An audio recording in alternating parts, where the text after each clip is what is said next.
pipeline coming that I did a year ago.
small particles of sand and dust are really hard on people's lungs. I mean, associated with all kinds of cardio, respiratory, lots of problems.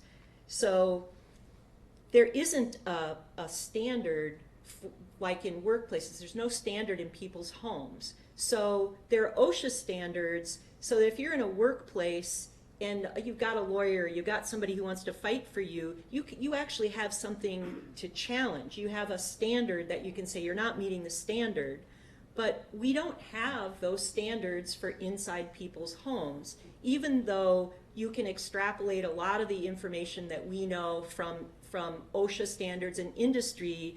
But again, our government is pretty tied up with industry, and they've really abdicated. So they say things like, well, we don't have enough information to know whether or not that this dust is hurting people. I've been in people's homes where they can't keep the dust out. And some of this really fine particles that are the waste products, so it's not treated very carefully, it's almost like oil. I mean, it's hard to just vacuum it up. You have to kind of wash it up. And people's homes are just coated with this inside and out. I've seen people's homes where they can't keep their screens in the summer because they get clogged up with sand so fast that they can't open their windows. So this is Dr. Crispin Pierce. He's a public health professor at UW Eau Claire, and he has the only peer-reviewed published paper on the impacts of this fine particle dust on people where they live. And as you might imagine, he's taken a lot of heat and a lot of criticism from industry. And he uses students, and it's great. But some of the best information we have that should be used by state government to promulgate some regulations around this, has been fairly much ignored. So I just wanted, this is some active stuff. So if anybody wants to do anything right now, and again, this is a pretty quick run through frac sand, and it's a complicated issue, but the PM 2.5, our state has done a very bad job of regulating PM 2.5 broadly. It's been a standard from the EPA, I think, for at least 12 years, and our Department of Natural Resources has just kind of pushed and not doing a good job on any permits. But they're not really able to do rulemaking. Early in the Walker administration, the legislature passed and Walker signed changes to how our administrative rules are made. So that's important in that the legislature will pass a statute, and then the administrative rulemaking process is really where all of your details for implementing that rule go. And traditionally here in Wisconsin, it's been the professional staff at DNR who have formulated that administrative code, following the law, but giving more information on how to really make the law work on the landscape. So with administrative rules are almost impossible to get through unless it's something that isn't necessarily good for the environment.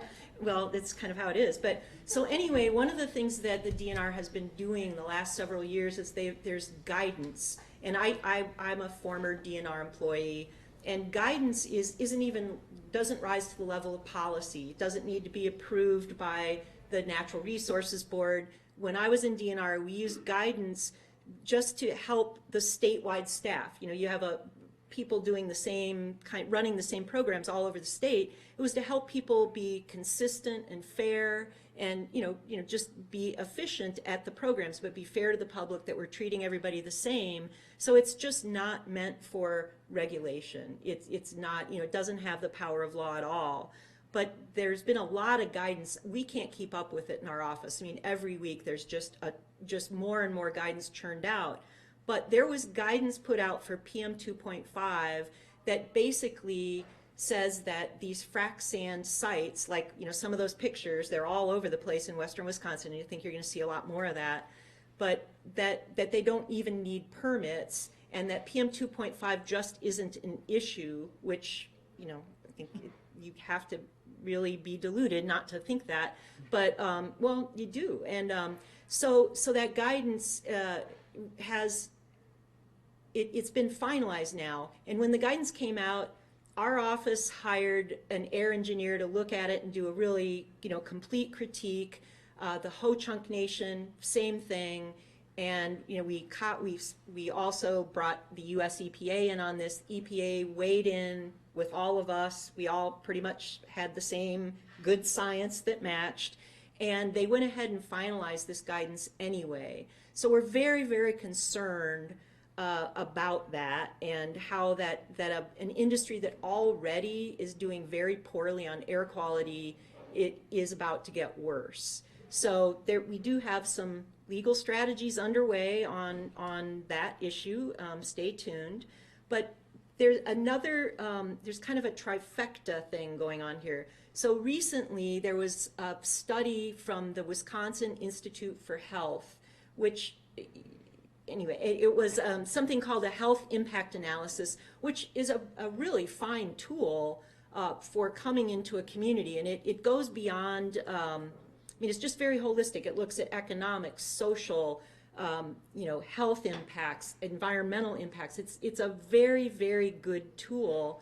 And the study just recently came out, and the air section is terrible. And there were counties I think 14 counties that were partners in this study, including the Ho-Chunk Nation, and the counties that have knowledge in their public health departments are disavowing the study, because what their conclusions were is that it's that being nervous about bad air is going to cause more problems than bad air ever will out here. And I can't stress enough that there are people in this area that are very likely on their road to very serious illness and cancer. And especially there are little children that are exposed, and they respire at least twice the rate we do. It's very serious stuff. So we're very concerned about this study. And then the third leg of this stool here is, in a couple of years ago, we worked with citizens in the area to get something called a strategic analysis. A number of years ago, if this industry would have swooped in like it did, our Department of Natural Resources would have done a really, a very thorough environmental analysis, like looking broadly at the many impacts.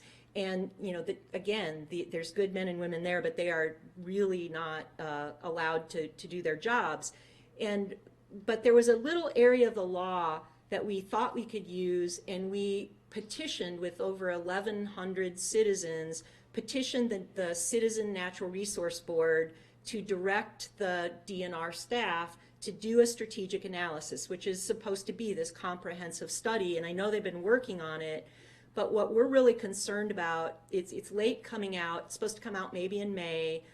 And with the PM 2.5 guidance and this health impact assessment that is just awful, that we think that we're going to see in the strategic analysis that, oh yeah, there's no problem. We really don't need to gather more information. Air is not a problem here. And the point of that is, all of this information is supposed to help local governments make better decisions, help state government make better decisions.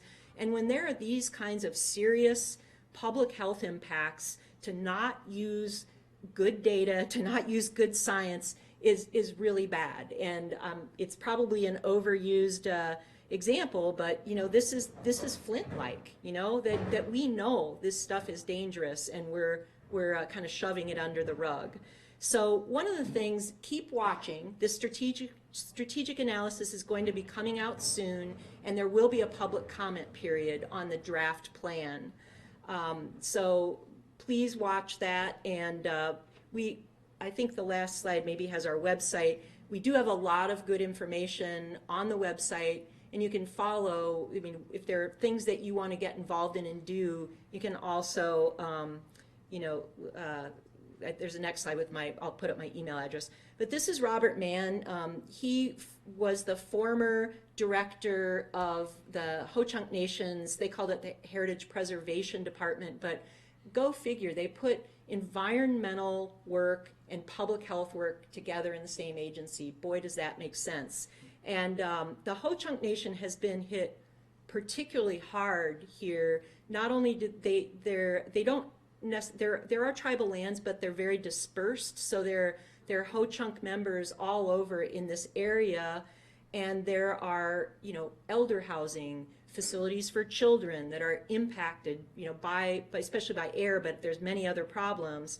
And but also these are the people that were in Wisconsin for a long time, and there are archaeological sites and really important cultural sites that are just being lost because there isn't good oversight of the industry. So there's many kinds of losses. On that strategic analysis, I would just encourage you to go to our website. It's 29 pages of as many impacts as we worked with citizens. We wanted to know everything. So I don't want you to get the idea from this really quick presentation that the only problems are air and water. There are people who, if they're unlucky enough to live on the wrong corner on these country roads, their trucks, when the industry is really active, they'll go by every 30 seconds, and they're gigantic. And so you stop it, you know, it's like, you know, you just think, I mean, it's awful. And there are people who their health is impaired because they can't sleep at night because of noise and lights. So it's, you know, there's the cancer risk and all of that, but there's just much more than I can even describe of daily life, how bad it is for people, and you know, meeting folks, and you know, seeing people, you know, trying not to cry when they're telling you, you know, I haven't slept in months, you know, and I think it's an important issue, and those of us that aren't living in the middle of it, you know, need to stay involved, and there are some things coming up that you can do, and so, thank you.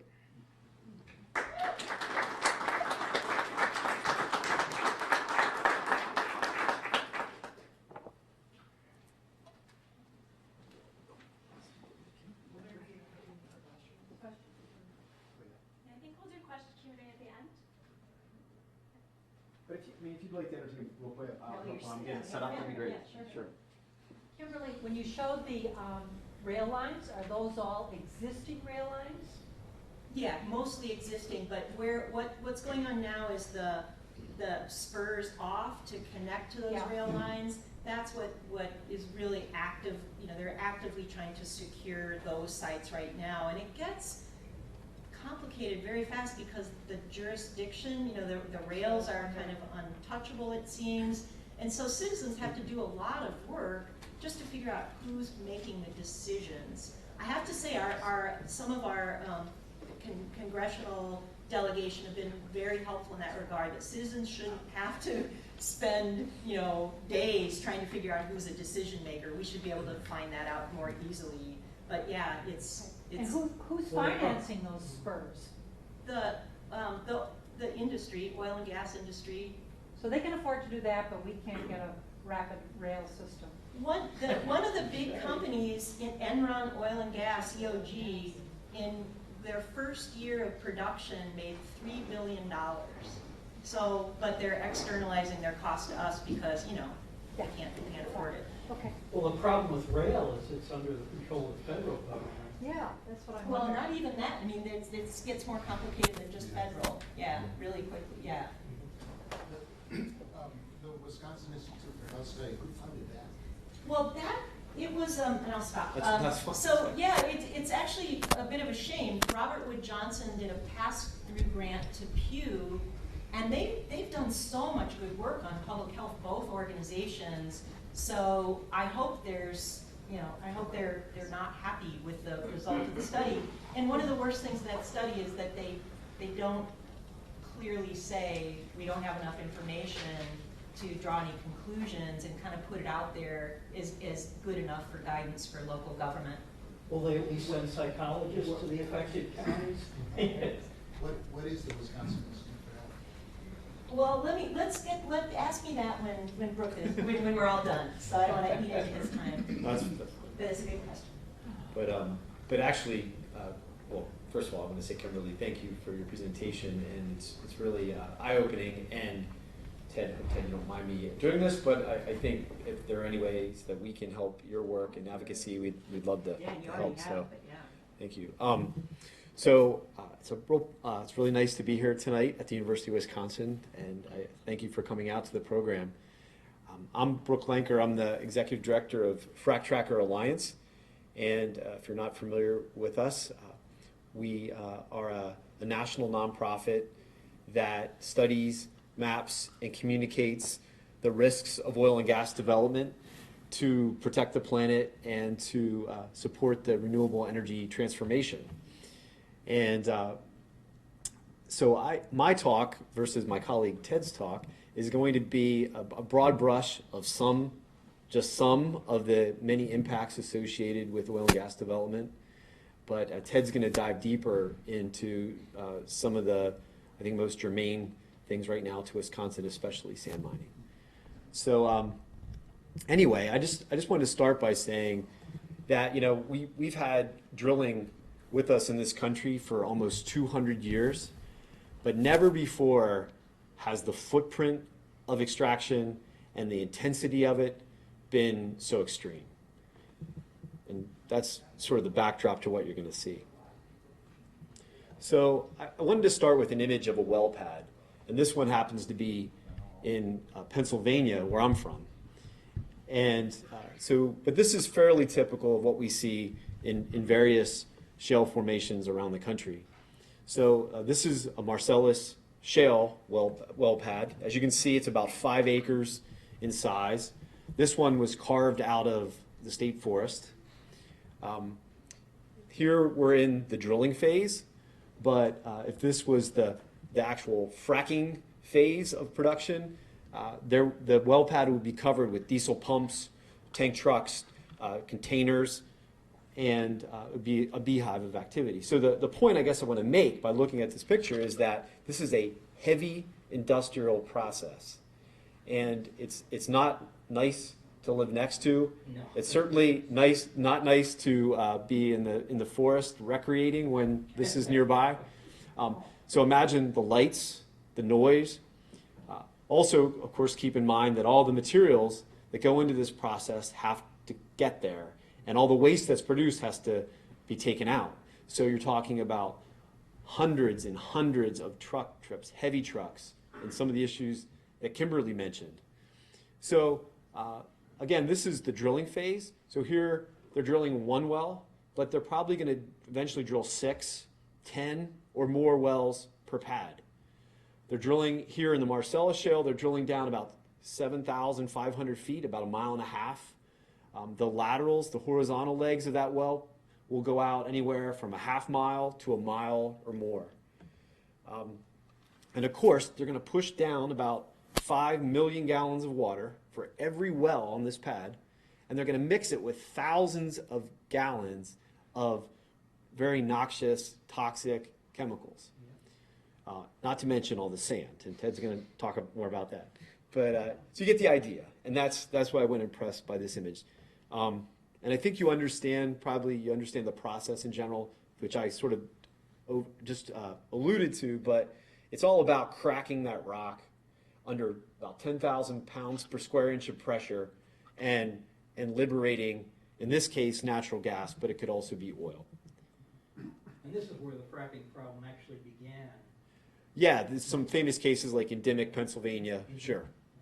So, and then the other point I want to make with the production side of this is that these activities don't last a while. So whether it's days of drilling, days of hydraulic fracturing, sort of finishing the well with maybe some flaring, and then the production. So once this well starts producing, it could produce for months or maybe even a few years. But that production curve starts to go down. And when that does, they may want to come back in and re-stimulate or refrac the well. So that heavy industrial process goes on for a while, and then it even comes back. Does time of year affect that? If people drill, do those activities during the winter time versus the summertime, and all that, does it loosen up the ground or something to do with Well, they actually do it year round.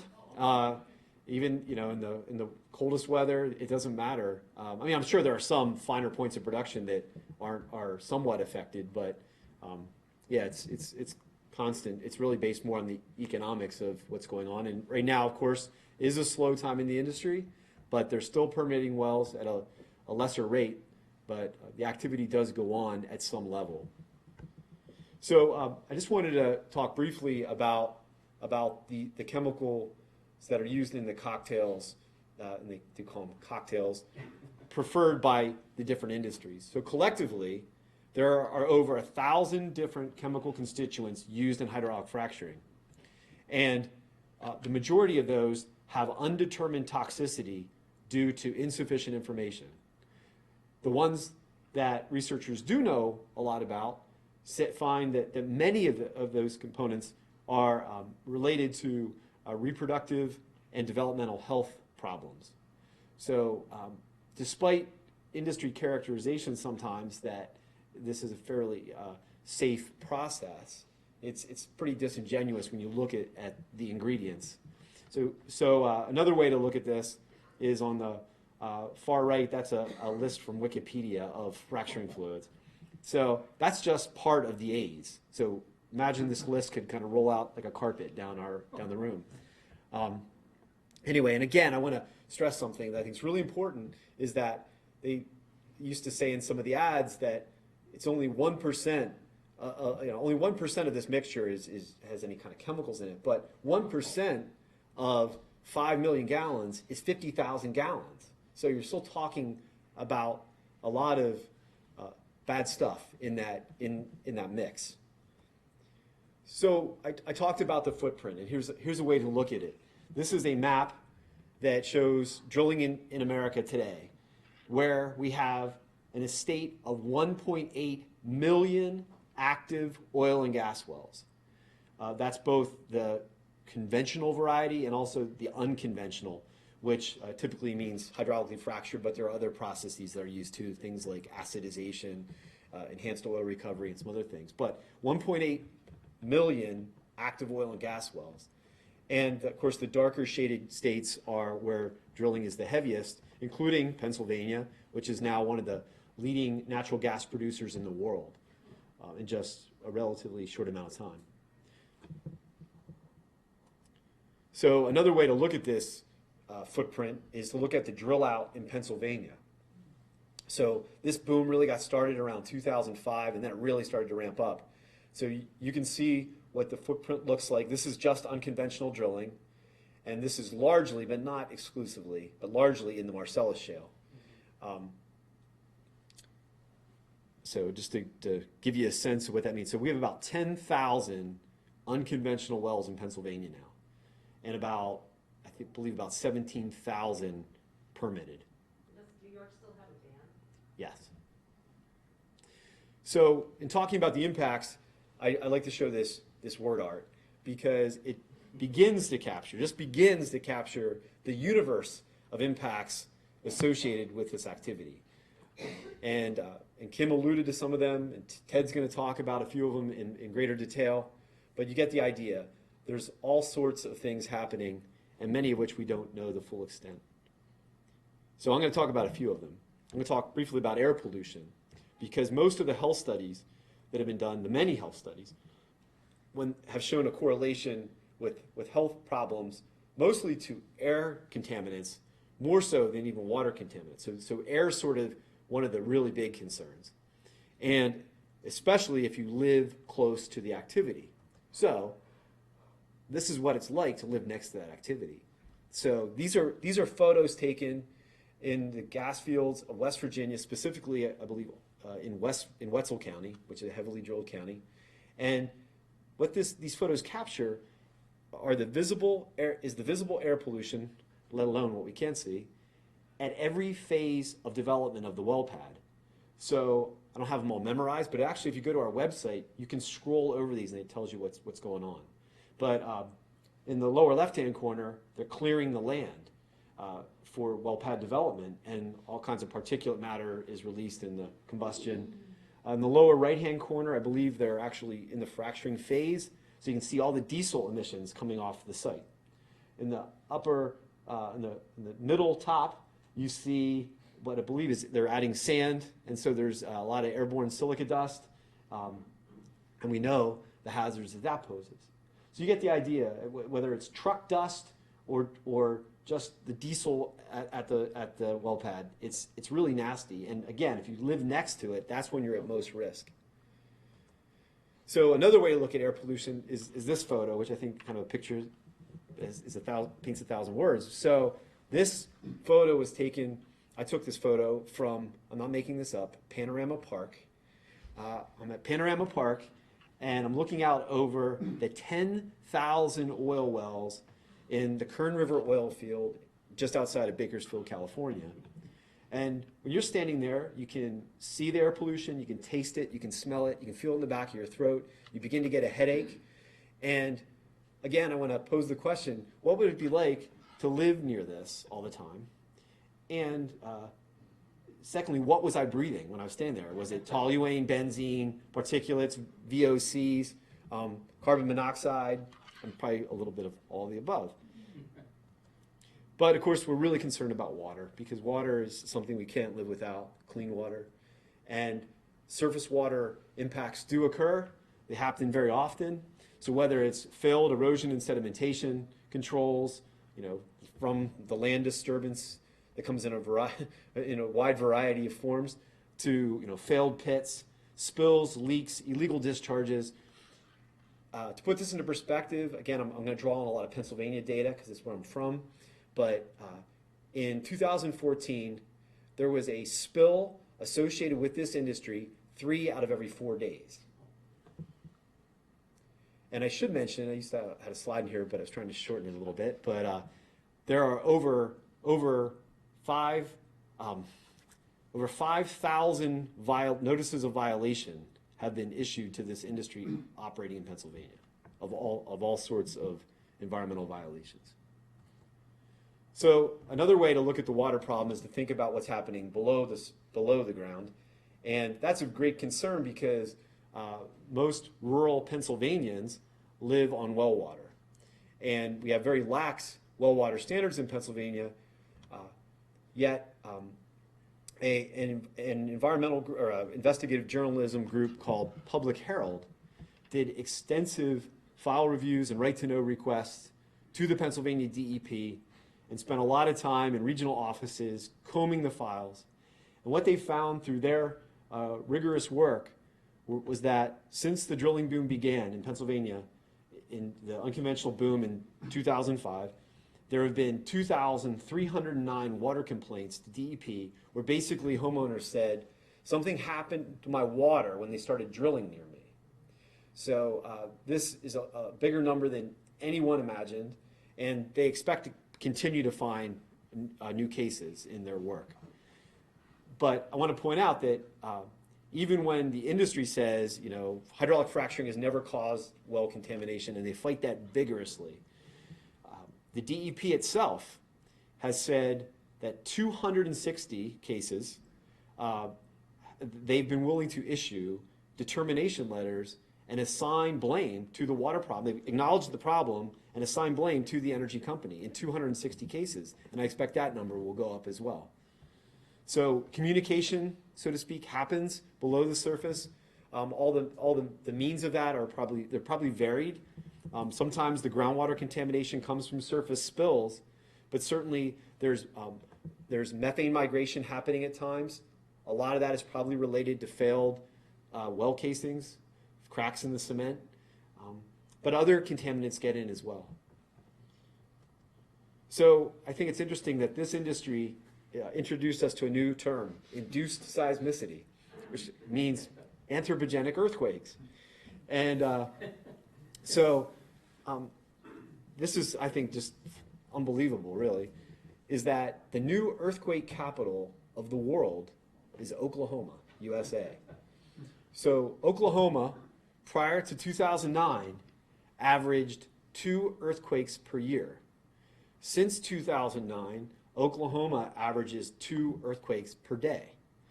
A few weeks ago, Oklahoma had 82 earthquakes.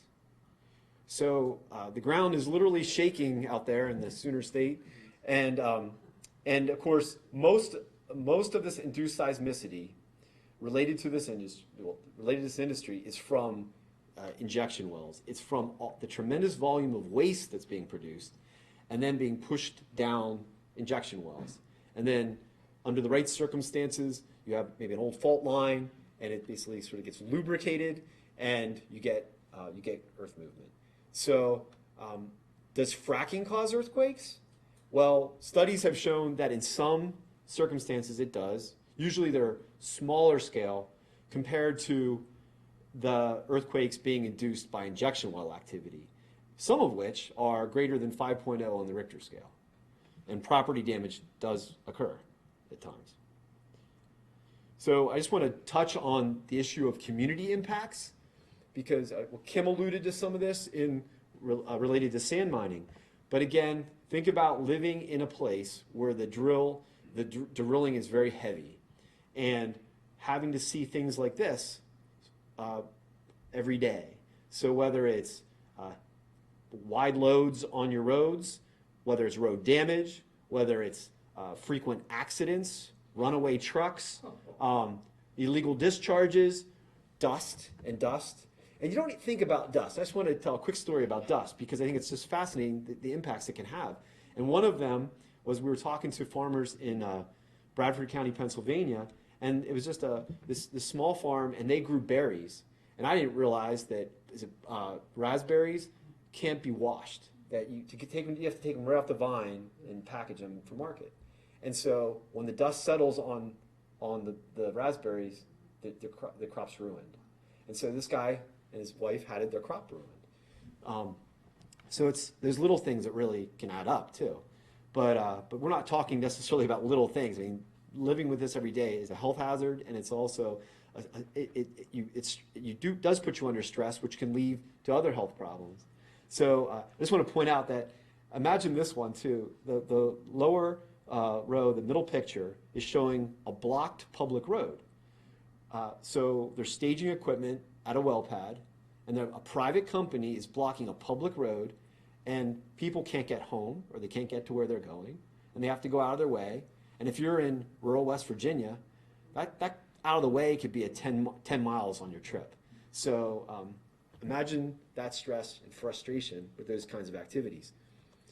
So if we think about that, a lot of these impacts have been concentrated in these different shale geographies, well, and has limited the people that have been experiencing problems. Now we're entering a new phase of this industry, because now there's a wave of pipeline construction, and people that haven't experienced some of these insults are going to experience them now. We're seeing that where I live in central Pennsylvania. We're probably 150 miles or 120 miles from the closest drilling, but we're having big interstate pipeline proposals coming through the center part of the state. So, so whether it's property rights issues, condemnation, certainly a lot of ecological concerns with pathways for invasive species introduction and movement, dispersal, to habitat fragmentation. Pipelines come with a lot of issues. I want to point out the scale of this build out too. So in Pennsylvania alone, according to a DEP report that just came out, over the next 20 years, Pennsylvania will see 30,000 miles of pipeline constructed. Just the gathering lines, just the lines that move gas from the well pad, just the network of gathering lines will consume over 300,000 acres, which is 1% of Pennsylvania's land mass. So that's just Pennsylvania. We know that drilling's in like 40 states, and pipeline construction's got to move all this stuff. The pipelines have to move it around. So another thing, of course, with pipelines is there are risks of leaks. And leaks are a big deal, because we're talking, with natural gas, we're talking about methane leaking into the atmosphere, and it's a very potent greenhouse gas. But we're talking about the risk of leaks and explosions and fires. And So we looked at federal data for 3 years and found that over that 3-year period, I think we looked at it from like 2011 to 13, I believe it was, there was an average of 1.6 accidents per day on the national pipeline network. So, of course, they're building the pipelines to move these products, but in the meantime, especially when we're talking about oil or propane, they've been moving a lot of it by rail. So there's been an exponential increase in the movement of petroleum crude by rail. And the problem with this issue, with petroleum crude transport by rail, is that most of the oil that's being moved is coming from the Bakken Shale, and that crude has a very high vapor pressure. It's higher than gasoline. It's extremely volatile. So if there's a derailment, if the cars are punctured, they can explode. It's like an effervescing gas. So bad things have happened. So over about a 2-year period, there were 10 serious accidents around the country and in Canada, the worst being in Quebec, where 47 people died. But these are real problems. Some of them only happened weeks apart, and I understand that here in Wisconsin, in November, was it, of last year, in the same weekend, there were 2 derailments, and those trains had oil cars on them. So sometimes you see big, what we call unit trains with more than 100 cars. That's carrying, a unit train like that carries about 3 million gallons of Bakken crude. Those trains go through very heavily urbanized areas like Milwaukee, do they come through Madison? They don't come They through come Madison. close. Yeah, The- come close. There's some parked up on North Sherman Avenue there for a few minutes. Oh, really? Yeah, Yes. we've seen that phenomenon of Yeah, parking these because trains. they're waiting for the Yep. festival. And in La Crosse, and the rails go through marshy land, and if you're in somebody's house and the 100-car oil trains go by, the whole house shakes. Doesn't seem like a very stable surface. 20% of the city of La Crosse is in the blast zone. Wow, wow, unbelievable. Well, yeah, I mean, these go through one of the worst situations I've seen is right through downtown Pittsburgh, past universities, and I mean, and we even witnessed a decoupling, and somebody got photos of it, so that was frightening. In any case, I'm winding down now because I know Ted has a lot to tell you about. So I want to, in terms of my negative slides, I want to leave you with this one. So, because this kind of sums it all up for me when we're talking about these issues. So, of course, this is the northern Gulf of Mexico, from Texas to almost to West Florida. You see this huge footprint of drilling. So you see thousands of rigs and wells. You see thousands of lease tracts where drilling theoretically could occur. And if you zoomed in on this map like you can on many of the Frac Tracker maps, you could see in much more detail the more than 25,000 miles of pipeline interconnecting all of this. So of course that's enough pipeline to go around the earth.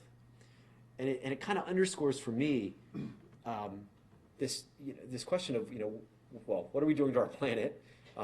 And what are the limits of sustainability? What does this mean, this kind of thing, to our planet? What does it mean for our collective future? And when people say drill, baby, drill, I think you have to ask the question, where else, what's left to drill? I mean, we have millions, as I mentioned earlier, 1.8 million wells on land in America. So anyway, so I don't want to leave you with that negative message. I want to give you a positive message, which is, and I think probably everybody in this room knows, that there are really good, achievable alternatives in renewable energy. And just a couple quick statistics. I mean, the price of solar has come down 80% in the last few years. So it's becoming at parity with other sources of energy. It also, I just was at an energy finance conference in New York, and they were and this statistic blew me away. Last year, India invested $100 billion in solar capacity. So countries like India and China are investing in huge ways in these technologies. But really encouraging here at home is that NOAA just came out with a study that said by 2030, 80% of the US electric grid could be powered by renewables with existing technologies. So not even waiting through for some battery breakthrough, but just with existing technologies, we could power 80% of the U.S. electric grid. So, so in my opinion, the future is now, and you know, we're gonna make it there. So anyway, I'll just leave it at that, and I want to turn things over to Ted. Thank you.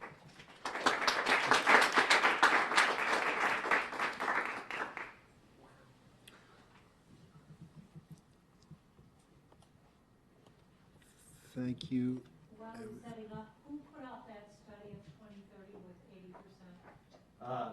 That was National Oceanic and Atmospheric Administration, which seemed kind of like an interesting agency to put out such a study. No, yeah, all right, Just recently, that came out I think, like 2 months ago or something. Where in Pennsylvania are you from, State College? I'm from Camp Hill, the Harrisburg area. Oh, Hershey. Close to Hershey. So if you can stay awake with me for a couple more minutes, I hope that this is worth your while staying. So my name is Ted Alka. I work with Brooke, work for Brooke at Frac Tracker, and I live in Cleveland, Ohio. So, you know, why would I have an interest in sand mining? Well, the reason I have an interest in sand mining is because, well, at Frac Tracker, a lot of what we do is try to identify and shed light on and try to fill in data gaps as it relates to the oil and gas industry's footprint. And one thing that when I came to Frac Tracker, I thought would be really interesting or to try to get at was the land use and freshwater demand footprint of the oil and gas industry. And we've done a lot of work looking at the land use footprint of the industry in the plays themselves. Specifically, I'm working in the Utica in eastern Ohio, where we've done a lot of work on the gathering lines that Brooke talked about and some other stuff. But what I thought is, you know, the industry has done a really good job of constraining what we say is safe with regard to fracking. You know, a lot of times what they're saying now is fracking is safe, and when they say fracking is safe, they're talking about a very small sample size of well pads. That, you know, I mean, I've looked at 30, 40 well pads in the state of Ohio, and I would tell you that, you know, 10 or 12 of them, 15 of them, maybe half of them, they look pretty good. Things are okay, pretty constrained. It's not a big deal. But if you expand your analysis to include the entire complex needed to support this industry, whether it's injection wells, compressor stations, pipelines, cracking facilities, all of these facilities we have in eastern Ohio, sand mines, that kind of thing, all the new refinery capacity, the answer to whether fracking is or is not safe becomes much more gray. And I would say it leans way more towards it's not. And the other thing that really worries me, and you know, I like to quote, as how many of you are big Donald Rumsfeld fans? Yeah? No, I didn't think so. I'm not a fan of him either, but I do really like something he said a long time ago when asked a question that he wanted to answer rather than the question that was asked of him. He said, you know, there are knowns, there are unknowns, there are known unknowns, and there are unknown unknowns. You all remember that quote? And I always thought that was just amazing. It was really brilliant. I had a lot of respect for his intellect when he answered that way. And I think keep that in mind when I talk, when I go through my talk, because a lot of what I'm going to be talking about is what we don't know. And that's the thing that really scares me. And I'm going to talk a little bit about things like ecosystem services, water demand, land use change associated with the sand mining complex. And, you know, it's always good to kind of talk, to show a couple pictures. And I wanted to show you guys, Kim already showed a little bit of this map. Right here, this is where we are. You guys are right about here. These are all your sand mines in Wisconsin. We have a bunch of sand mines down in LaSalle County, Illinois, along the coast of Michigan, right south of Detroit, down in Missouri and Arkansas and that kind of thing, and even in Texas. So everything I talk to you about, keep in mind the same patterns and processes are occurring throughout the United States in a bunch of different states. And I'll talk to you a little bit about how this industry could build out and potentially alter this. You can see here, this is some sand barges moving down the Mississippi River. Up here is a variety of infrastructure and strip mining activity going on in Minnesota and Wisconsin. Up here, this is a mine just south of Detroit in the Sylvanian sandstone geology, which is some of the best sandstone you can find in the United States. And then over here, this is all in LaSalle County, Illinois, maybe one county in from the Wisconsin border. And down here, this is tunnel mining down in Missouri. So these are just some images, some images for you to kind of keep in the back of your mind as we talk. some more images, because I'm going to talk a lot about data, but I wanted to kind of whet your palate and show you some images of what it is we're talking about here. These images were courtesy of a flight that we did with a group called Lighthawk. They're a nonprofit that flies people all over the place. This is your typical forest. You probably all are familiar with this in western Wisconsin. This is This is land clearing in advance of sand mining, and then these 4 images are basically what you would see on a typical sand mine. All these were taken in New Auburn, Wisconsin. And then down here, this is important to keep in mind because it's not just the mine. There's transload facilities, there's drying facilities, there's all sorts of infrastructure needed to just support the mines, let alone the entire oil and gas complex across the United States. So it's important to kind of put this in a historical perspective. The proppant industry, the sand that these guys use to do what they're doing, that Brooke talked about, it used to be drawn from Oklahoma and Texas, the Brady Hickory formations, and that stuff was really good because, it was close to, it was out in the middle of nowhere. There were not many regulatory hurdles to getting the stuff, and it was great. Boom, boom days. The guys in the Barnett Shale were loving this stuff. But fast forward to today, and you have $8 million to $9 million per well pad sunk costs. This stuff right here, here's the problem. Very angular, blocky, lots of silts and clays in it. So the industry said, you know what, we need to find a pure, more predictable source of sand. So they came up here to where you guys all live. And I think this is really interesting because, not only when they got here did they see stuff that's closer to the surface, they saw more predictable stuff, sands that are more round, more crush resistant, because again, as Brooke talked about, you're going down 7,000 feet. You have a lot of activity going on there. You have to have sands that can keep those seams open in the face of a lot of pressure. And the stuff here, the stuff up where we are right now, can resist that pressure. Here's just an image right here. This is the stuff up here in Minnesota and Wisconsin. See really nice, white, crush-resistant stuff. This is your typical Brady Brown. This is the stuff you see in Oklahoma and Texas. Costs a lot to get the silts and the clays out of it. Not reliable, crumbles, just bad stuff. Nationally, and Kim talked about this, about the Civil Society Institute did a little bit of work. There's 2 ways to look at the extent of silica geology. One is you have the St. Peter Sandstone Formation, Minnesota, Wisconsin, Illinois, all throughout a bunch of different states. Now that's the good stuff. That's the honeypot for this industry. Now, this was first referenced by Keith Kettner at the USGS in 1979, and we actually mapped this a couple months ago, which I think is, and then the USGS today in Denver, they're doing some work trying to figure out what the total potential silica plays could be. And here's their data that they just put out right here. Again, this is where we're producing.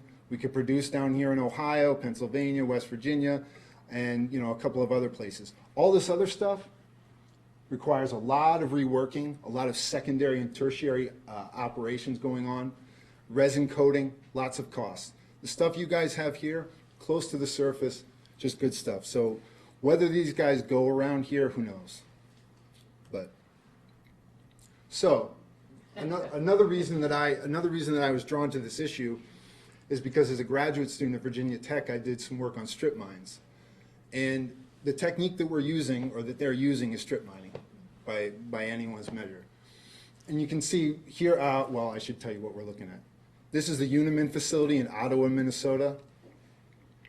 Right here, this is a grain separator on site owned by Northern White Sand. This is in LaSalle County, Illinois. I think this was Superior Silica, wasn't it? Yeah. And so these are some typical images of what you see when you go out on a site. Now, this was an amazing mine, because this mine is going through 2 public roads. It disconnected 2 public roads in Minnesota, and I'm going to talk about this mine a little bit more in depth. But so this is typical infrastructure that you see. If you see this, you know you've got a sand mine. And I would also tell you that there's 2 types of companies in the sand mining industry. There's a small guy like Northern White Sand. This is who that is. And then there's Unimin. The small guys are the companies that really worry me about the stuff I'm going to talk about in a little bit, because they have no money. They're usually LLCs. They have no shareholder responsibility, and if something ever goes wrong, they're gone, right? They're just dissolve and leave. Am I saying Unimin doesn't bother me or Superior Silica? No, I'm not saying that, but I'm just saying if you have to rank them. So, and then this is a drying facility and separating facility that Superior Silica owns. So this is an interesting slide, and why is this interesting? Because these are the market forces at play right now. 23% of production and 54% of revenue in the silica industry in the United States has been generated since the late 1990s. So there's a tremendous buy-in, not just from the big players that I just mentioned, but small sand and gravel mom and pop shops who say, oh, and I should tell you this, so this is productivity in the United States for USGS data, and you can see that revenue and the price of silica has hit a hockey stick moment in the last 15 years. So there's a lot of money in this. And the reason that this concerns me is, again, not because of the big companies, I mean, they're worrying, but you have a lot of people wanting to get their cut. And those people, again, don't have any capital to back them up in case something goes wrong, like everyone's discussed here already. Look at here, Kim already talked about EOG. Those who have sand or access to sand can pretty much charge what they want for that sand. So you can see there's a lot of buy-in here. But there's an interesting phenomenon going on here that I didn't present that graph. But in the United States, all that subangular blocky stuff that's produced in Oklahoma and Texas, still producing it. But there's no market for it. Why? Because this industry, the fracking industry, is a very specialized sand that they need. So there's a lagging indicator as far as sand production is concerned. More and more stuff is coming online because you have sand and gravel people saying, I want to get in on this. You have more and more of the big silica firms trying to get in on this. But what we're finding is with more and more production, only a small fraction of that is what the industry really wants to use. So you have this huge glut of sand out there, even though the price is going up.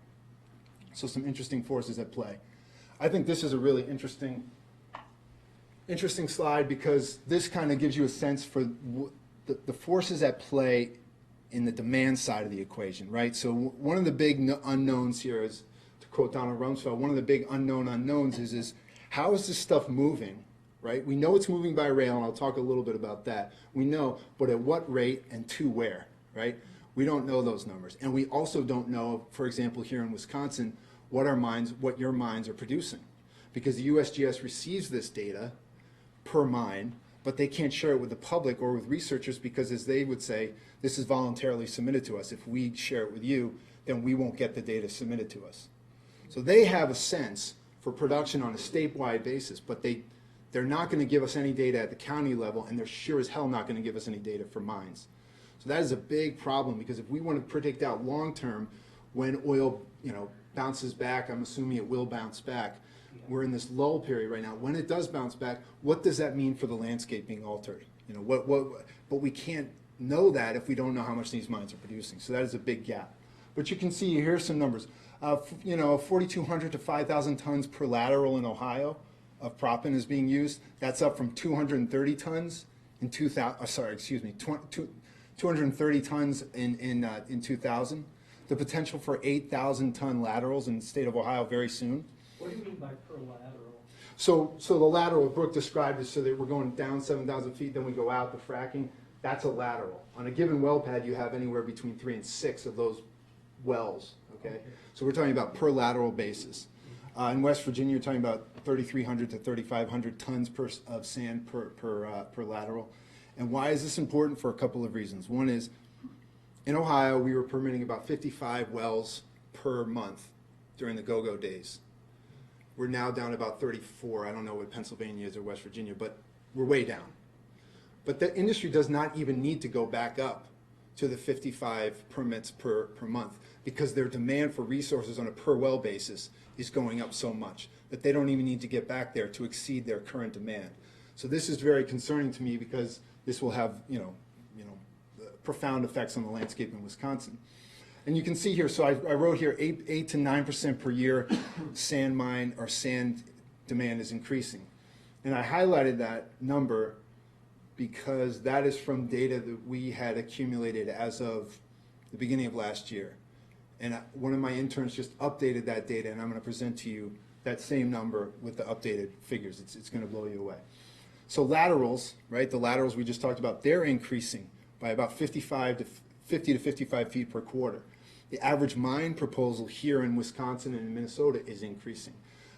So all these trends point towards increased acute demand in concentrated areas in the United States. So I won't go into this too much, but these two images are the take home here. That group Lighthawk that I mentioned, they're really interested in flying over several mines using high resolution 3D imagery to try to do some of this on your sand mines, on maybe 5 or 6, we don't know.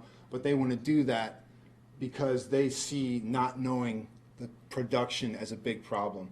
And we think that if we can do high enough flyovers, high enough resolution flyovers, we can calculate how much they produced, because we know the density of the sand and we can calculate that kind of thing. They'll be back of the envelope calculations, but they're better than what we have. So,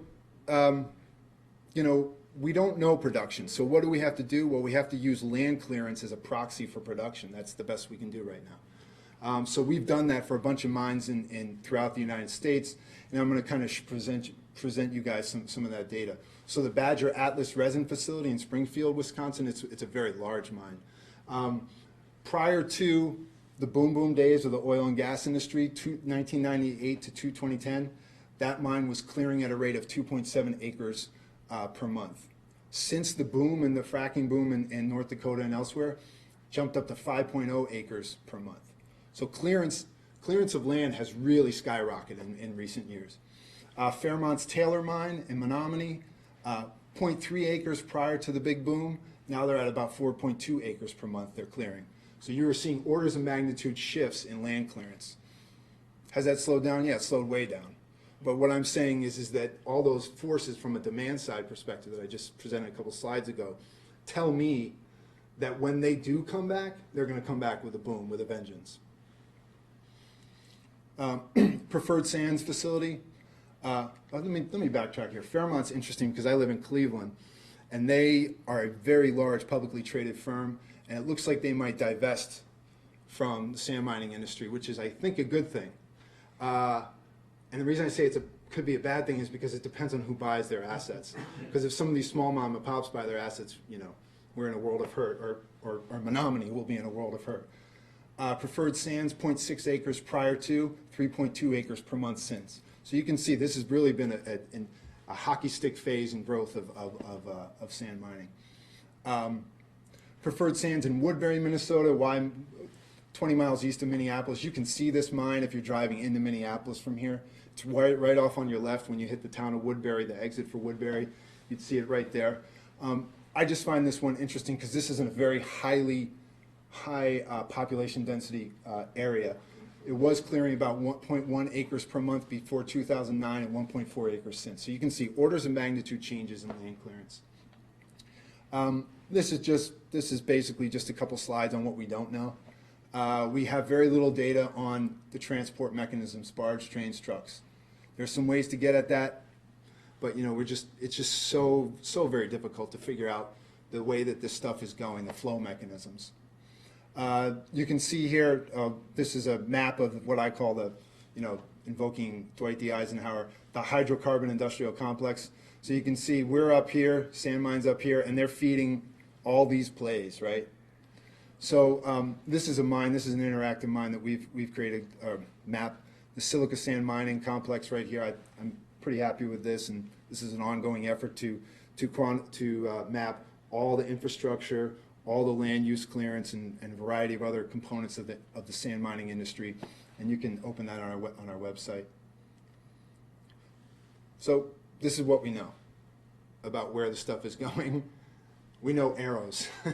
We know thin little orange arrows that are going from you, connecting you all to here, to here, to here, to here. That's all we know. That's not good enough. We need to have better data on how this stuff gets to and from. And so that's my big, pet peeve is that's the big data gap as far as I can see. Is that National Center for Freight and Infrastructure? Is that an industry organization or a governmental body? I think that's an industry organization. Yeah. And again, keep in mind that there's also sand mining going on down here, and up here. So we did a little bit of a informal survey. We went into western Wisconsin and Michigan and Illinois, and we asked people, what is it that concerns you? And I'm sorry, I know that the fonts are very, very small. But needless to say, there's a lot of concern about topics like the food, energy, water nexus, real estate value, landscape change, soil quality following reclamation, et cetera, and this issue, energy return on energy invested. How much energy are we putting in to get a unit of energy out? Shale gas is notorious for being very low on those league tables. And it's already low on those league tables, and look at all the data we still don't have for that industry. So I think it would shift even lower. And these people are actually concerned about some pretty high level stuff. But a lot of agriculture-based concerns. Again, sorry about the small font, but needless to say, the point here is there's a lot of, this is all Michigan people. And these people are concerned about habitat, about the coastal dune systems, this, that, the other thing. And I present this because you need to understand that your concerns, or if you have concerns after these presentations about sand mining, you share a fight. There's people in Michigan, Minnesota, Illinois doing the same work, and they have some of the same concerns. So that's kind of like looking back or looking to the present. What I'm going to do now is kind of look to the future to try to tell you what I think is at risk from an ecosystem services and an agricultural standpoint if some of the sand mine plays were to be partially exploited. In Wisconsin, we have about 8,300 and 11,000 square miles of forest and cultivated land within the St. Peter Sandstone Formation, or what the industry could reasonably call a productive silica sand mining formation. You can see here some of the values associated with these, and I'm not going to go into all these numbers, but needless to say, the reason that we did this work and the reason that the Save the Hills Alliance funded this work is they see the importance of putting a value on ecosystem services, putting a value on the inherent properties of soils, all this kind of good stuff, so that we can put a marker down and say, hey, industry, when you're done, if you can't get back to that number, you haven't achieved reclamation success. And so, this is some of the work that we're doing. There's crops at risk here, right? And I'm going to talk to you a little bit about the expanded silica plays and what's at risk there too. But needless to say, there's crop value here. You all know this, but what I'm telling you is we're trying to put a value on it so that we can incorporate that into conversations. There's a value in the soil organic carbon pool and the soil nitrogen pool that's in these, in these beautiful soils. These are these, rich, some of you already know this, rich prairie soils and, this kind of thing. They have a lot of value to them, inherent fertility that you cannot regenerate, or you can, but it's going to take a long time. So these are some of the numbers that we've come up with, and I'm pretty happy with this, and this is just kind of a regional estimate. This is a really interesting slide because when I first went, or Brooke and I first went to Western Wisconsin, we met with a guy named Jay Tappan at the West Central Wisconsin Planning Commission. And we toured around the landscape, New Auburn, that area. And what he said was, the industry is targeting forested bluffs, forested components of people's land, because they're saying to these people, look, we'll take off the trees, we'll sell the timber, we'll get our product out, we'll put the land back, it'll be at a gentle slope, and hey, by the way, then you can put your soybeans and your corn on. What's the problem with that? So there's this kind of big time incentive to deforest an already fragmented landscape. So right away when we left, I came home and I said, you know what, I want to see if that's true. I want to see if that is actually the case. That's what he thinks, and it seems like that's what some people think, but let's make sure that the data says that. So we looked at Trempealeau County, and we found that 6% of Trempealeau County is forested, 46% of it is agriculture, and yet only 2% of what was there where the mines are now prior to is agriculture. So indeed, the question that the point these people made about deforesting the landscape held up in Trempealeau County. But keep that in mind, because when I expand this question to a regional question, Western Wisconsin question, not just a one county area, those data do not hold up, unfortunately. Chieftain Metals Corporation, this is a proposal that probably is not going to go anywhere, but it's the biggest one that I've ever seen, the biggest mine proposal I've ever seen, 9 to 12 square miles, depending on how they cite, or how they cite their mines on this parcel. Currently 47% forested. You can see the numbers right here. But see, here's some of the values that we're talking about. Would remove 3.3 to 6.8 million tons of built up above ground CO2. and that has profound impacts on climate change, right? So oil and gas development is a methane question. It's a fugitive methane question. It's a fueling cars and all the stuff associated with the CO2 question. But it's also a land use change question. How's that's feeding into the CO2 cycle? And you can just see here some values. There's some values to this land that was not incorporated in the conversation, to the tune of about $1,500 to $6,300 per acre in carbon capture and storage potential on this land, generating quite a bit of biomass, quite a bit of soil fertility that I'm not sure they could get back. The total value of ecosystem services on this very large potential proposal was somewhere between 8.8 and 6.6 million per year. If you converted this if you converted this parcel to a mine, that number would drop down to about $5 to $10 million. So a tremendous loss in the potential for your landscape, Western Wisconsin landscape, to generate ecosystem services, crop productivity, you name it. And this is at a mine proposal scale. I think this is one of my favorite things that we've done at Frac, and this is not me actually. This is a wonderful kid named Elliot Kurtz, who's now at the University of Michigan, who did most of the heavy lifting, where we asked a simple question: what constitutes a mine in Western Wisconsin? And then once you know that, what have all those mines displaced?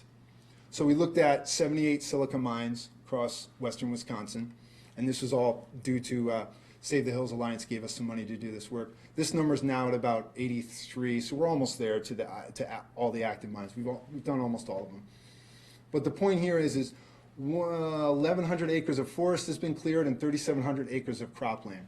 So as I said, harken back to 2 slides ago, that number about forest clearing, it's not as clear cut as we thought it was. But it doesn't matter. I mean, the point is the land is still being cleared, but I just wanted to make sure that, and there's a woman here at Wisconsin, Evelyn Hammond, who's a PhD student, who's doing some work, and what she's finding is a lot of people are very concerned about forest clearing. And she's doing her work in Whitehall and, gosh, I forget the other name of the town. But anyway, she's finding that people are concerned about forest, and I was concerned about forest too, but I think that the number one question we need to ask is, how are you going to generate crops on these lands following? And can you even do that? I don't think you can. Not to the tune that you did before. So now that's kind of the main part of where we are. Thankfully, for a $30 price in oil, we can kind of breathe, catch our breath, and start to regroup and try to figure out what the next steps are to try to figure out what the effect of sand mining. And one of my big things, as I mentioned to you, is water, the water footprint of the oil and gas industry. And I'm going to get to that in a second. But these are some of the big concerns of mine. For example, this is the Sylvanian sandstone geology southwest of Detroit. This is the potential silica mining geology of Michigan. There's a bunch of other little plays all throughout the United States. Again, keep in mind, you guys are Western Wisconsin is just a small part of a very large potential play. Issues, and I won't go through these, but Crispin Pierce has addressed these, all sorts of things. But this is a big issue. 3,300 to 4,300 gallons of wastewater produced per ton of silica in Wisconsin. And let's put that into perspective, okay? And the best way that I know how to do that is to say that in Ohio, our wells are averaging about 10 million gallons of fresh water demand per lateral right now. That number goes up by about 16% per year. So water demand is very heavy on the demand side in the plays. And then if you add that up and you say, okay, well, 3,000 to 4,000 gallons of water per ton of sand, if you add that into the sand demand on the well pad, you're talking about wells, an additional 13 to 17 million gallons of water demanded per each lateral, if you assume that demand on the sand side wouldn't be necessary if we didn't have fracking. So you're talking about 22 to almost 30 million gallons per lateral if you add in all the water used to prop up that lateral. And as I mentioned to you, we're only talking about 10 million gallons if you exclude this. So if you want to get at the total land use, water footprint of this industry, of the oil and gas industry, you can't do it if you haven't addressed the sand mining issue. And I want to just talk to you a little bit right here about about the trend line. Water demand, as you can see here, is going up by about 16 to 25% per year per lateral in the state of Ohio. Lateral length is going up by about 3.1 to 3.7%. And then you can see here 16 to 20% per year proppant demand. Remember that previous slide I showed you 8 to 9%? And I said, stay tuned. This is the trend line in West Virginia and Ohio for proppant demand back to Q2 2010. So you're talking about, we just updated this data. As of last year, demand for proppant was only going up by 8 to 9%. But if you include all of 2015 data, that number jumps up to 16 to 20%. So this problem is not going away on a per well basis. Let me just show you, kind of take a break here and show you a couple images, water related. This is that northern white sand facility I showed you. This is a wetland reclamation area in, I think this is North Utica, Illinois. And then this is a U.S. silica wetland reclamation in Ottawa, Illinois. So this is what's going on. Water is ubiquitous in this industry, and their use of it is I mean, I would say it's unsustainable. So that's going forward. And as far as land clearance is concerned, let's kind of project out forward so that you can have a sense for what we could see in long term. This is the Unimin mine in Ottawa, Minnesota, a bunch of miles away from you. But this is the existing extent of that mine right now. This is the potential extent of that mine, all this purple. So it currently is at 561 acres. It could extend to 6,500 acres. So you have the potential for a tripling, quadrupling of land use clearance in some of these communities. What's the river there? I'm not sure. Yeah, I'm sorry. I can tell you this. That Minneapolis, Twin Cities is right up here. So if that gives you a little perspective. So you have the potential. If we thought that 4.6, 3 to 4.6 or 5 acres per month was a big deal in the last couple of years, if they expand using this, that's going to put that to shame. So you're going to talk about 9 to 10 acres per year or per month in land clearance. Missouri, I'm showing you non-Wisconsin data because it's the only data I could find for land clearance trends. And for land ownership, by the way. So the Unimin facility in Pebbly, Missouri, it's currently at 187 acres, has the potential to expand to 700 acres. So, these guys are really triangulating in the name of future demand. They've seen the numbers that I'm showing you on a per well basis. They know they exist. So they know there's going to be a hunger. Unless, the price of silica goes to a point where they can't afford it, which that won't happen, you will see this type of land use change. Here's some other data right here. Here's the Arcola facility in Van Buren, Arkansas. Currently 380 acres, has the potential to get up to 750. This is the one that really worries me. And I know that this, again, it's not in Wisconsin, but it's important to keep in mind because this is a very population dense area. Detroit's like right up here. This is the U.S. silica facility in Rockwood, Michigan. This is the current extent of that facility. This green plus this khaki, or I don't know if that's, I'm not a good color person, but cream area. This is the potential extent of this mine. And you're talking about, there's a lot of homes around here, and Kim and Brooke talked about some of the air quality and water quality issues. They have a chance to have a huge effect on these communities. And then you have that St. Peter sandstone formation that I talked about. Across 7 states, 8,800 square miles across 7 states. And you can see here's what's at risk on a statewide basis. In states like Minnesota, Iowa, Illinois, and Wisconsin, crops should be the primary concern. I think they're the primary concern. In states like Missouri, Arkansas, and Oklahoma, forestry wildlife has the potential to be dramatically altered. Pasture hay in pretty much all states is going to be a problem. And primary high-quality wetlands have the potential to be disturbed mostly in Wisconsin, Minnesota, and Iowa. So these are the types of land cover that concern me on a statewide basis. And then you can see here, we're just talking about the St. Peter, which is just in here. You got all this going on. So, big deal here. This is a big concern for me too. Is the fact that when I mentioned to you in Oklahoma and Texas, that's where sand mining was a big deal. With this northward shift of this industry into Minnesota and Wisconsin, you have the displacement of ecosystems that were capturing about 2 to 2.5 times more carbon per acre than the ecosystems that were being displaced down in Oklahoma and Texas. So that shift in land ownership, in land clearance, that has a profound downstream impact, or impact on the global carbon cycle. And you can see here, the St. Peter sandstone captures about the equivalent of 5.6 million Americans worth of CO2 per year. And these are the good soils that I'm talking about, the mollisols, the really good prairie soils and the alpha soils. These are the ones that are at risk. I'm not going to go through these two here, but the point here is that soil security, watershed security, these are the major things that I see percolating up as this industry, if it comes back, when it comes back, because they are displacing very productive soils. And what do we do when that happens? Nearly 50% of all of the silica play that we're talking about in the United States supports our U.S. breadbasket. So am I saying that these whole things are going to be exploited? No, they're not. But the point is that we feed the country with this land. And if you sacrifice long-term agricultural security in the name of short-term, energy security, who knows what that cost benefit will look like in the long term.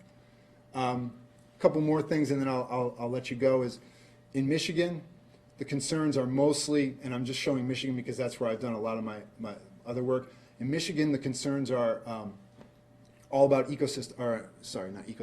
species. Here in Wisconsin, you all know, some of you might know about the Karner blue butterfly, oak savanna habitat. There's a bunch of ecosystems and species at risk. In Michigan, sorry, I should have said this earlier. In Michigan, where they're doing a lot of this silica mining on the Lake Michigan coast, you have very threatened and endemic species that are at risk with regard to sand mining, and it bothers the heck out of me that this is not the kind of stuff that we talk about when we talk about the whole spread out of this industry. I like to talk about this one too. Many of the fundamental concepts of plant succession and ecology were first identified in Lake Michigan's dune systems. And why am I mentioning that? Because those are the very dune systems that they're exploiting for silica sand mining. You probably have the same issues with, Aldo Leopold and some of the amazing people that have come out of Wisconsin, and they relied very heavily on the driftless area and some of your threatened and endangered habitats. Same things going on in Michigan and elsewhere. So these concerns you all have, or the concerns that Western Wisconsin has, they are shared in many other states. And this is just an example. This is the only example I've seen of reclamation. This is the types of ecosystems in Western Michigan that exist on the dunes, and then this is what the state of Michigan calls reclamation success. This is the Rosie Mound mine that was a very highly productive silica mine and has been reclaimed, and they started to reclaim back in the early 80s, and as you can see here, I don't see many species, So right on Lake Michigan? Yeah, yep. And one of the most productive silica sand mines is just 50 miles north of here. So, I have a 2.5-year-old, and he loves the book The Lorax. Like, that's his favorite book. And so I've read it many, many times. And every time I read the book, I think about this sand mining issue. Because I think about, how, the Lorax was shifted away, and we everything in the name of short-term profit. And what are we going to do with this land when we're done? At some point, this oil boom is going to turn to a bust, long term. And we're going to have to deal with this land.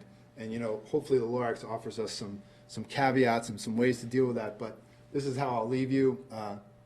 My son is my inspiration. So this is kind of, Lorax is one of my inspirations. And I hope that we can do a better job with the silica mining landscape in Western Wisconsin than we did in this book. So with that, I'm done.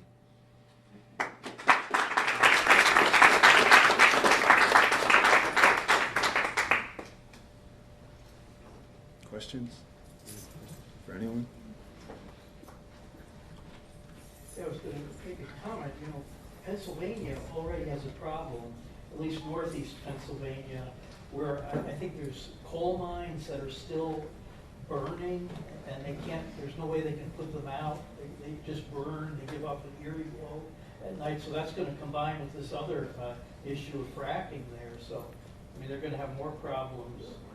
And yeah, no, it's a great point. We live with the legacy of these extractive industries right. in Pennsylvania and elsewhere, and whether I did have a slide that took it out of tonight's presentation, but there are an estimated 200,000 abandoned oil and gas wells in Pennsylvania from the shallow gas drilling and oil drilling boom. But then, yeah, we have the coal mining legacy as well. So, yeah, history repeats itself, doesn't it? Looks that way. Well, we'll start there. One question for each of you, similar note. What is the responsibility of the frac mining operations when they close down in terms of reclamation of the land? Is that according to county ordinances, or is there some other kind of rule? And then in terms of what's happening in Kansas, if I had a piece of property and I had a home on it, it was caused by an earthquake, which in turn was caused by fracking, is my insurance gonna pay for that? Wow, these are a tough question. Well, once you can take the Here in question. Wisconsin, it's a state statute that's administered by the county, the reclamation. Okay. And there, it gets really complicated because you've got these small local governments that may or may not have the resources to review these plans. Okay. They really vary on the quality of the reclamation plans. As I mentioned, securing the money for the reclamation, you've got a wide variety of expertise in these local governments, so it's becoming more and more common that they find out they don't have enough money, so, you know, at the end of the day, they're gone, and the county taxpayers end up picking up that tab. But the plans are not, they're, you know, looking at the kinds of loss we have on habitat, or they're not great. They're pretty simple reclamation So if the county plans. doesn't have the money to come up with, it just sits there as a big hole, right? Can you explain why the counties are doing this and not this DNR state level? It's the county is responsible for administering the law. It's a state law that's administered by the county. Can we just say something about the injection well thing you asked? Yeah. Yeah, so, like Nationwide is a big insurer in Ohio, and they're starting to not do this. They don't want to insure homes and businesses in, like, for example, Ashtabula, Brooke showed Ashtabula County in the northeast part of the state, and Washington County on the West Virginia border. They're pulling out. I mean, they're like, we are not going to have this because we can't. You know, as Brooke mentioned, they were insuring safe assets in Oklahoma where they didn't even think we had to worry about this. And now all of a sudden they're underwater with regard to those assets. So they're like, you know, they're pulling out of that issue. And the other thing I would say is it kind of irritates me is like the industry says, you know, these earthquakes are not us. These are injection wells. And I mean, you don't need the injection well volumes if you don't have the demand on the oil and gas front. They're coupled. So you can't decouple these industries. You can't decouple the mining industry from fracking. You can't decouple injection wells. They're all just one big thing. And the thing that really, yeah, I mean, it's kind of frustrating they managed to create that narrative in the media that that's not us, that's the injection wells. So insurance companies can make decisions, for example, if you build on a floodplain, it's your own deal and your own risk. But a floodplain is, in my mind, a natural event. But this is not a natural event. And it's not a modelable event, right? There's a lot of volatility and there's a lot of, you know, as again, Donald Rumsfeld, there's so many unknown unknowns down below the ground that they can't model, so they're not going to play that game. And for the sand industry here in Wisconsin, there's a lot of blasting involved, so there are many homes with foundation problems, and they can't find you know, any sort of accountability. How much would we change, or how much is the result of the exemption for the fossil fuel industry from, like, they're exempt from the Clean Water Act, right? And they're also exempt from the Clean Air Act as well? Or the Halliburton loophole? They're not. I don't think they're. Not from the air. They're not. Yeah, they're not exempt from the Clean Air Act. Okay. But they are exempt from the Safe Drinking Water Act, and another is it's not circle. It's one of the waste laws. RCRA. Yeah. RCRA. Thank you. I was curious about the temporal aspect of sand production. So kind of the digging primarily happens in the summer, as well as the transport and the stockpiling? Or is there some activity happening throughout the winter as well? I mean, I would say if the price is right, they're gonna go all year.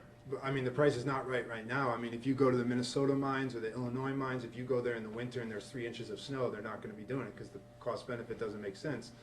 But if you know, oil is back at $70 a barrel, it's gonna be on. So it's a function of downstream demand and the oil price signal. If it's high enough, they're gonna do it all year round. Yeah, they were doing winter Yeah. mining here in the boom times, and the snow would just be orange, you know, all really very visible problems. Shouldn't this question of earthquakes being caused as a result of these injections, shouldn't that be a wake-up call as far as storing plutonium waste underground? Well, that's outside my Yeah, my area of me too. expertise, but I really can't answer that question. But certainly, I mean, the one positive we have seen, I guess, is that they have shut down some of the injection wells, some. I'm not intimately familiar with the response time in doing that, but the public is demanding accountability, and when their house is shaking and their foundations are cracking, they're getting pretty pissed off. So I think that, you know, if there's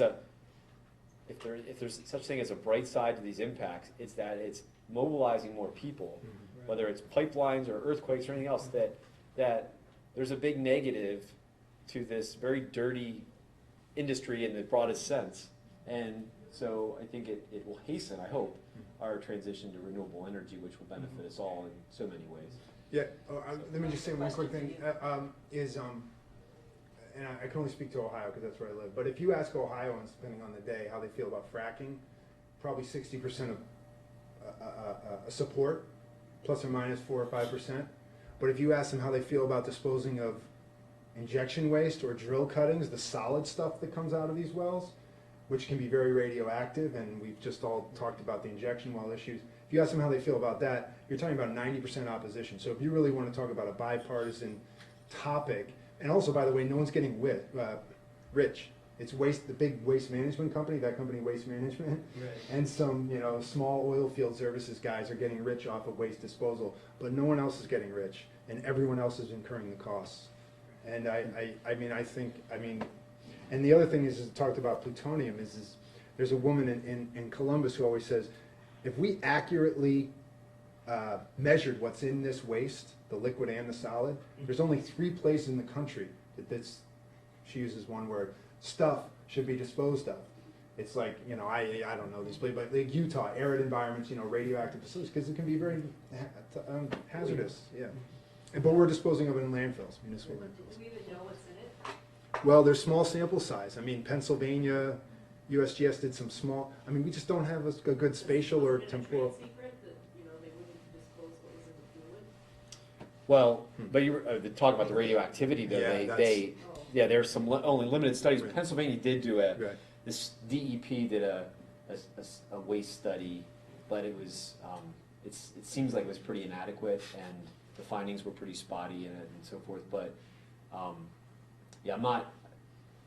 can't really speak to some of the specifics in the radioactivity issue because you have to know the different isotopes. But there's radium, and there's and there are levels that are of concern. Yeah. But I thought even the fracking chemicals they didn't have to disclose because. Oh, right. Yeah, that's a separate issue, and so, right, the industry can still claim trade secret, and they do that. If you look at, there's a website called Frac Focus, and I encourage you to explore it. So you can look at any, well, it's an incomplete data set, but, because it's volunteer. That's good. But some states, like in Pennsylvania, a lot of the companies, I think they're required to in Pennsylvania, to use Frac Focus for their disclosure website. Now, all that means is they have to log their activity. So it would have like this particular well would say how much water they used. It would say how deep they drilled, and there's some other things in there too. But it has a list of what they used for their fracking cocktail.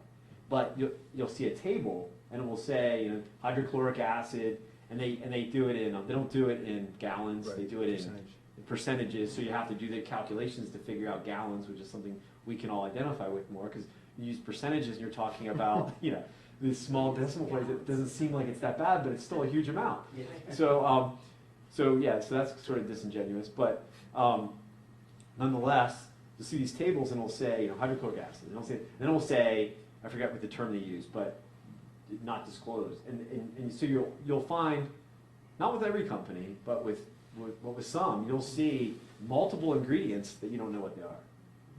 So, And so all these millions of gallons of water, they're not usable afterwards, right? Right. I mean, it's just water gone, fresh water gone. So, two things. One is, I mean, what we're talking about with regard to what you hear about with like these proprietary fluids, the trade secret stuff, that's on the fracking side. What I'm talking about is the product that comes back as waste in solids and liquids.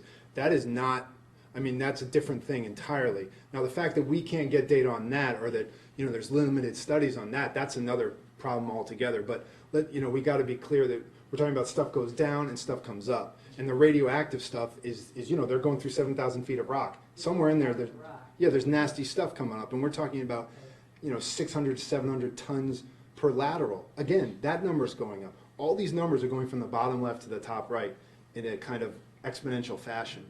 And What Kimberly asked, so where is that water? Where is it going? yeah, okay. So then the next question was let me just use an example from Ohio. So there's something called the Muskingum Watershed Conservancy District in southeast Ohio that sells water. It's a conservancy district that sells water to the industry in West Virginia and Ohio. They sell it because they view all the excess water that hasn't been used, or the allotted water, excess water, as surplus water. So they view that as something they need to monetize to balance their, to deal with their balance sheets. What they do is that water goes down, and about, we've done the work, about 11 to 12% of it comes back as liquid brine. So Liquid what? brine, the injection waste stuff, so the liquid waste. You pump down 10 million, multiply that by 0.1, now you know what comes back up, and that stuff has to be disposed of. The rest of the stuff stays down there.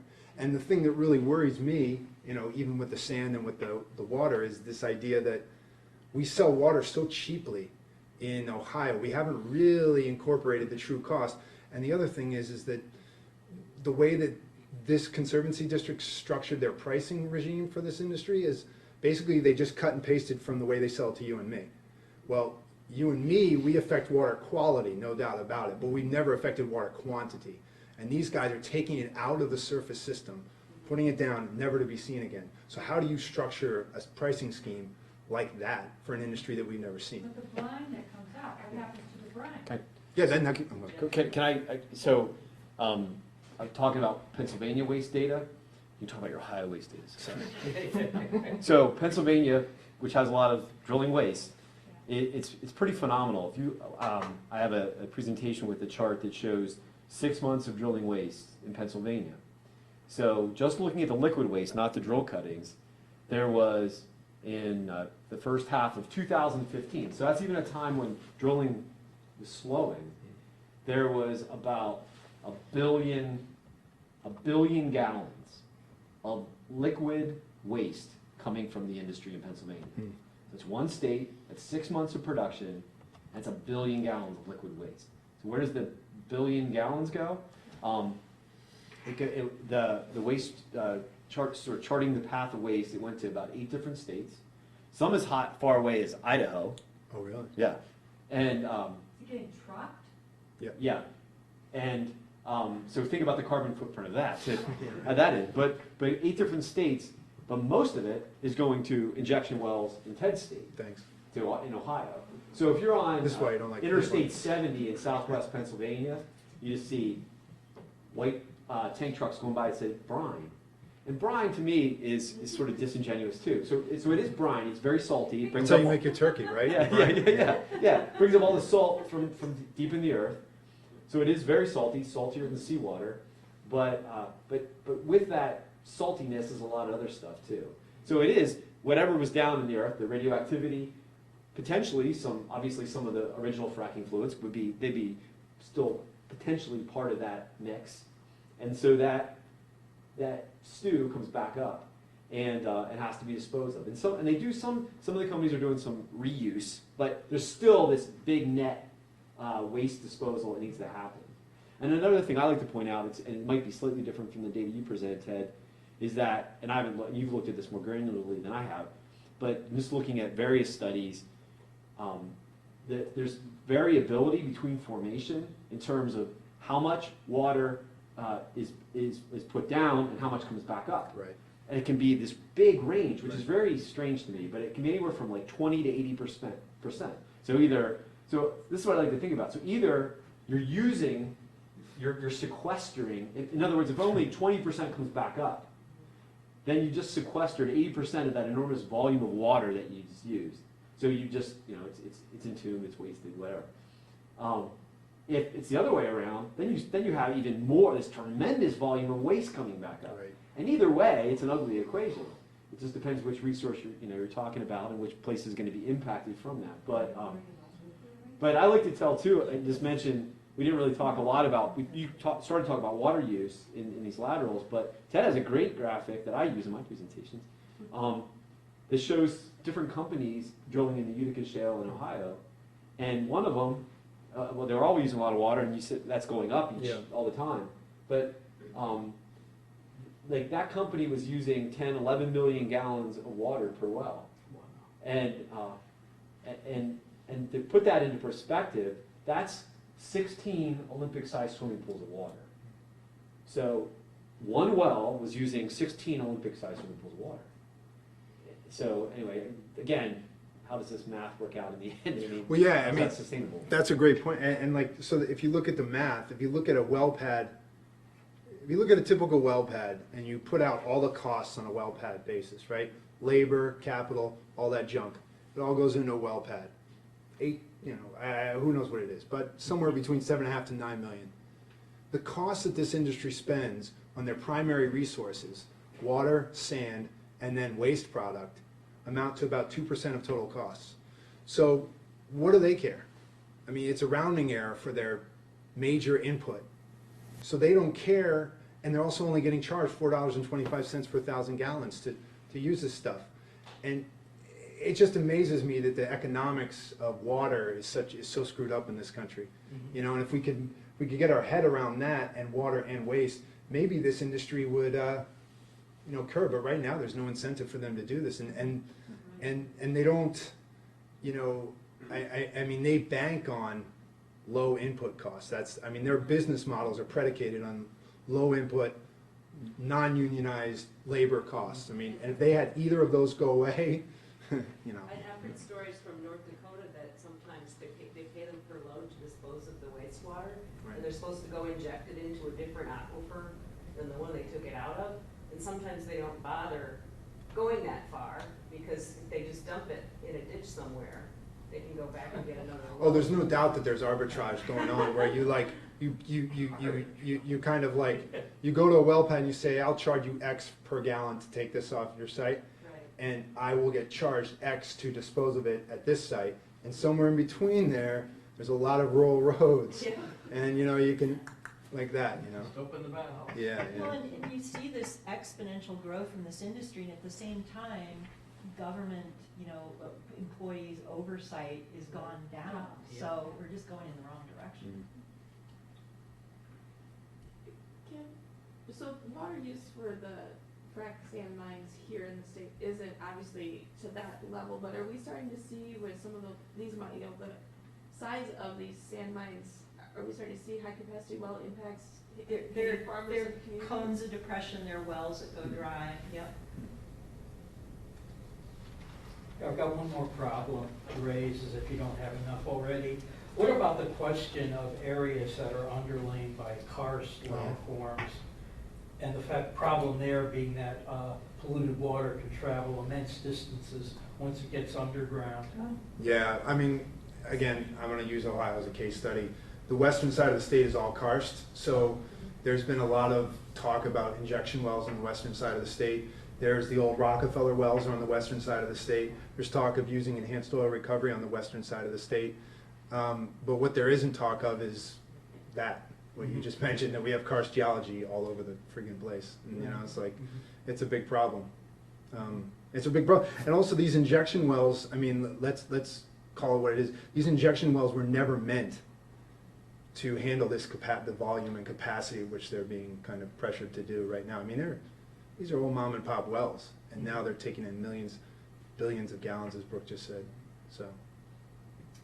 I guess, so what do you consider the solution to be to this problem, since oil and gas aren't gonna go away and renewables aren't taking over all of the needs that we have for oil anytime soon?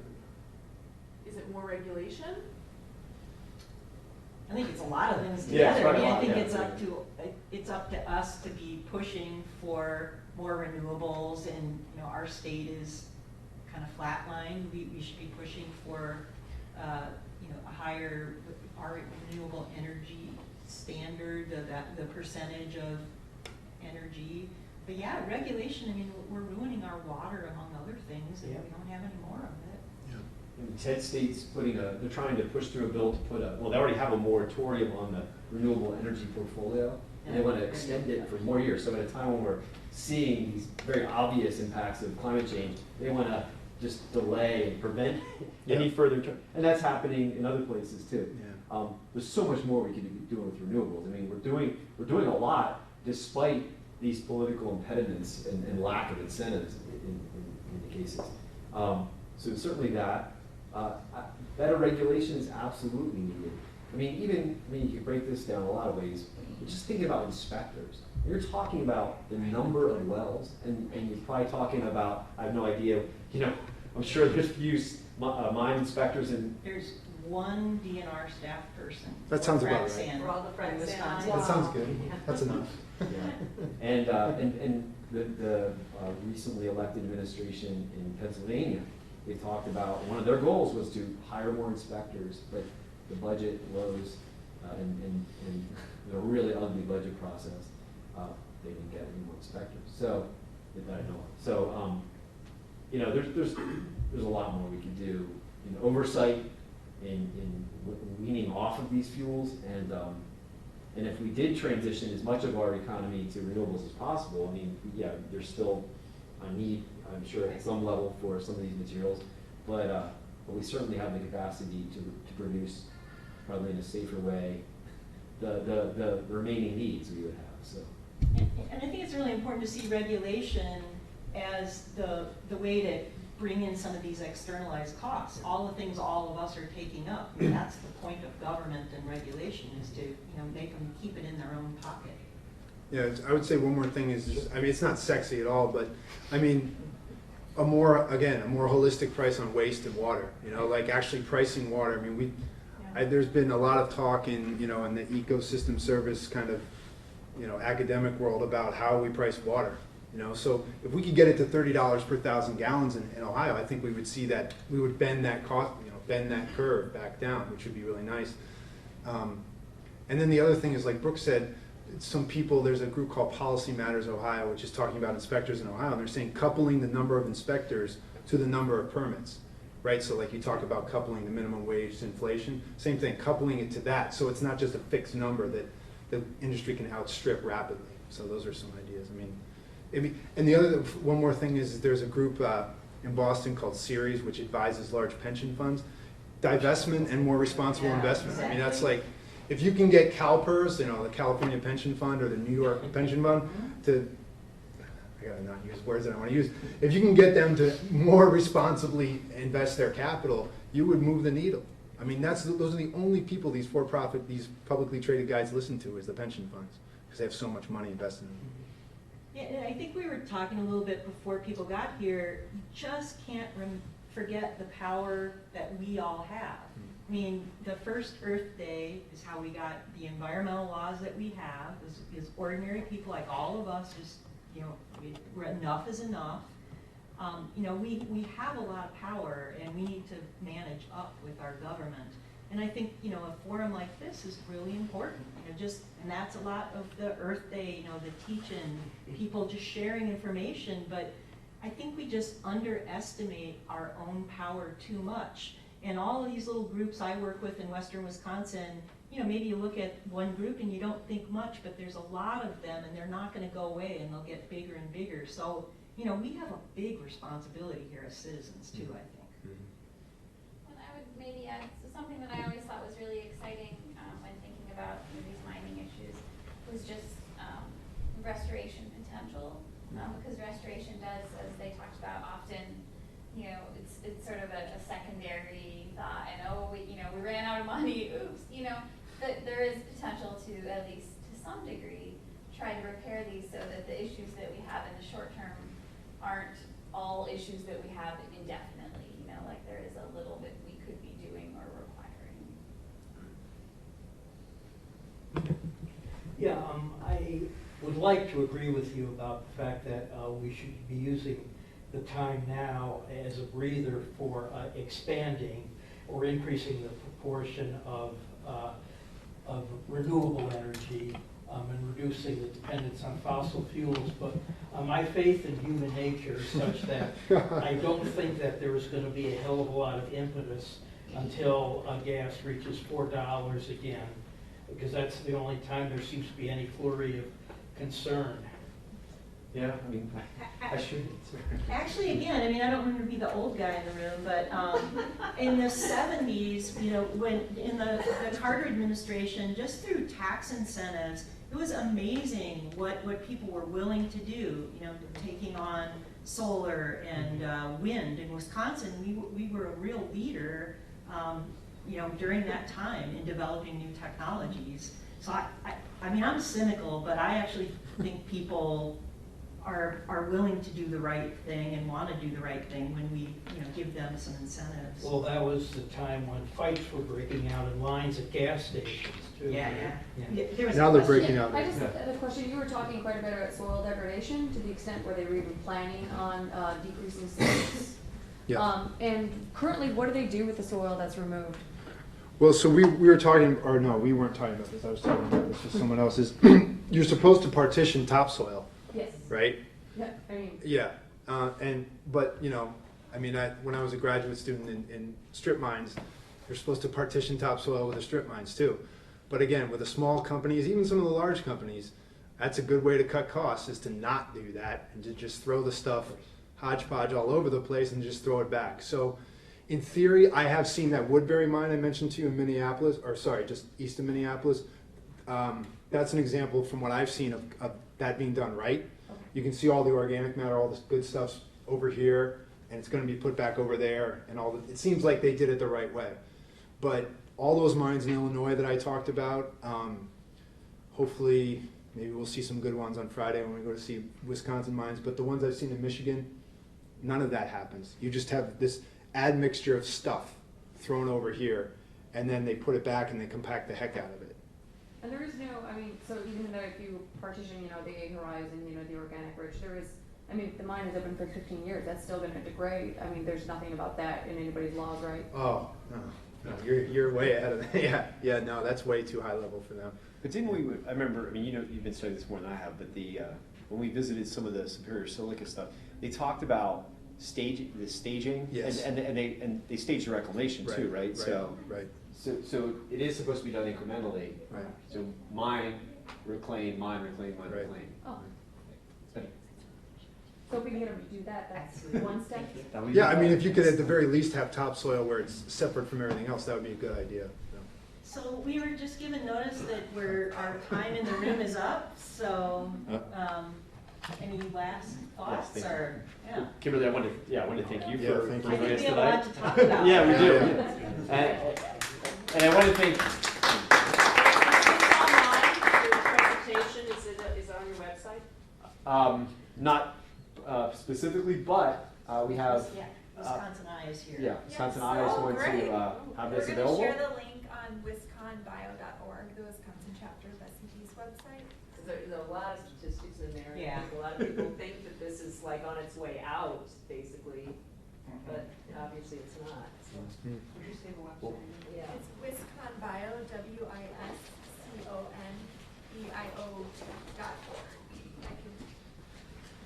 And I do encourage you to, if you want to explore more about the drilling issues or look at maps, and please check out fractracker.org.